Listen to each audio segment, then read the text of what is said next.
Alright guys, with all the talk about the Nintendo Wii U coming out, which I do plan to pick up and do some videos on, I thought I'd do another video game review today. And I was just looking through my collection and I found SNK Arcade Classics Volume 1.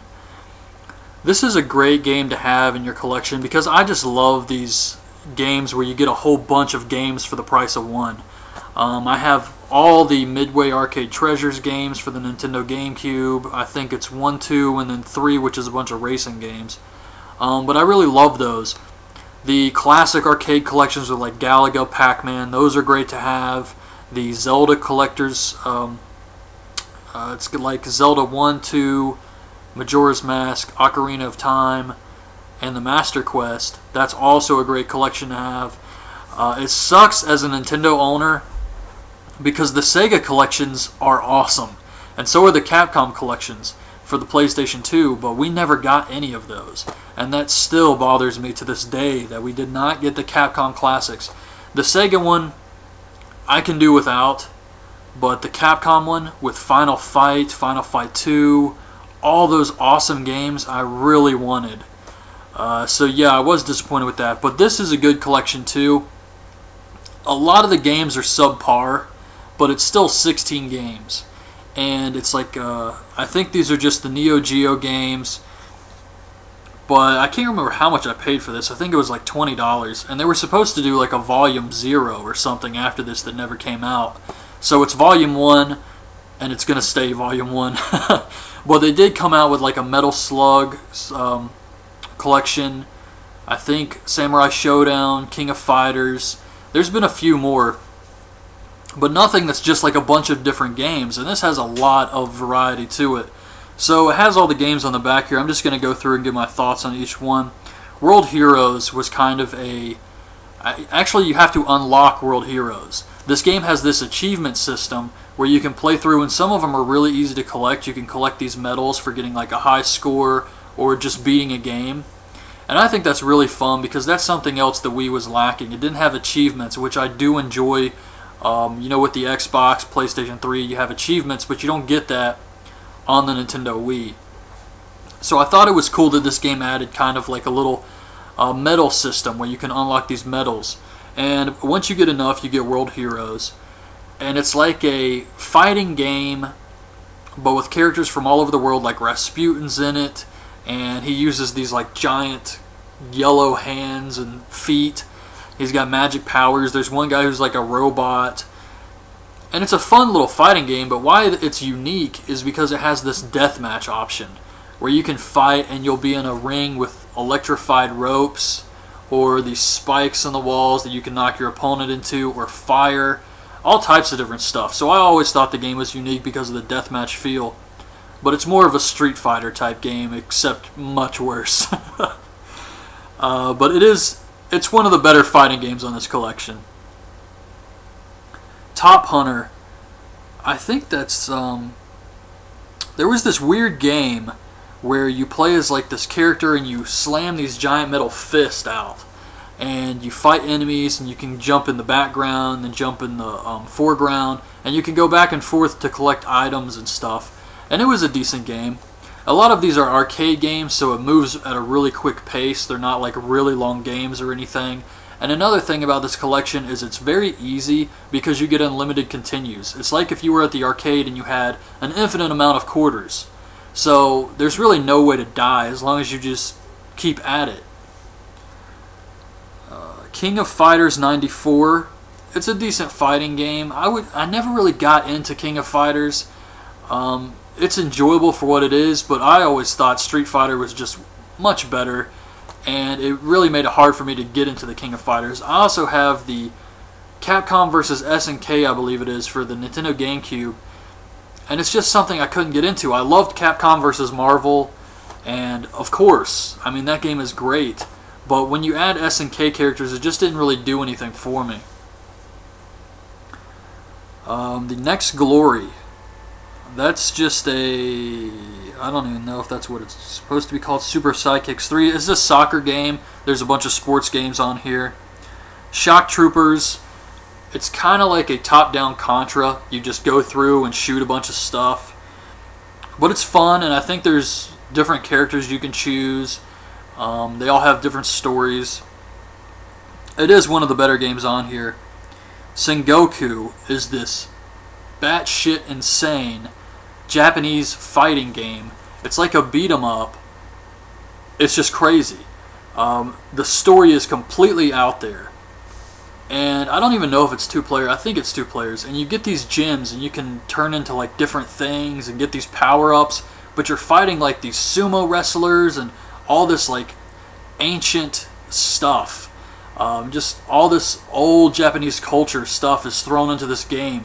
And it is crazy, but it's really fun. And I've spent a lot of time playing that one. Samurai Showdown is a great game. It's one of my favorite games in the fighting genre. I had this game for Super Nintendo. I think they took the blood out for Super Nintendo though. But I remember playing it in the arcade all the time on those old Neo Geo arcade machines that would have like 10 games. And you could just play like multiple... World Heroes was also on it. And I remember in the arcade you play Samurai Showdown, you could cut the opponent in half. There'd be blood and stuff. I think they took it out for this Super Nintendo version, but here we get the arcade version, and it's still just as fun as ever. It has an awesome, cast of characters you can play as. The guy with the claw, the little green guy, the big guy with the chain and the hook on the end of it. Earthquake, I think his name is. And just a ton of awesome characters in Samurai Showdown. I would actually like to get that collection because I really did enjoy those games. Sadly, Part 5, the one where they added fatalities, I think it's Part 5, for some reason isn't on the collection, or it's not the special edition. There was like Samurai Showdown 5 and then Director's Cut or something version that had fatalities. And the collection doesn't have the fatality version, which was really disappointing to me. Neo Turf Masters. I think that's just a golf game. It's alright. Let's see where I'm at here. Metal Slug is an awesome series of games. I think there's 10 of them now, maybe even 11. But this is Metal Slug 1. And without the unlimited continues, this game is damn hard. I mean, it's really, really intense. Towards the end, there's stuff coming at you from every direction, but it's really like Contra. You can jump into vehicles and stuff like that. It's really fun. Magician's Lord. This game here, oh my god. It's a cool concept. You go through and you can collect these gems just like Sengoku, and you can turn into dragons, ninjas. I don't know. I can't remember the other. There's like all types of lizards, and you kind of fight through these worlds where you can collect gold and stuff. And it reminded me a little bit of Gauntlet Legends. But the thing about this game, you have to be careful because it'll start you off where you die. So if you're falling into a pit, you got to make sure you can land. Something like that. I can't remember. There was this platform in the last level, and the game, even with the infinite continues, if you die over a pit, you'll start back. And it is really hard because I was trying to unlock one of the medals, and it's beat the game on the hardest difficulty or something like that. So I kept trying, and I got to this platform, and you die in one hit. So you have to be very precise when you're making these jumps because you're also dodging enemies. And it took me forever to get over this thing. And you can't rely on the infinite continues because you still have to make the platform. So it's all about skill at that point. But it's a decent game to play through because it is kind of short. But yeah, there's not much to that one. Last Resort is a shoot-'em-up game that is incredibly hard. Even with infinite continues, on the easiest difficulty, it's just crazy, crazy hard. It's kind of like R-Type, but really, really tough and not nearly as fun. King of the Monsters, never really cared much for this. I think I had one of these games on Super Nintendo, something Monsters, but you can play as like this giant superhero-looking guy, Godzilla characters, King Kong characters, and you just fight each other over the cities.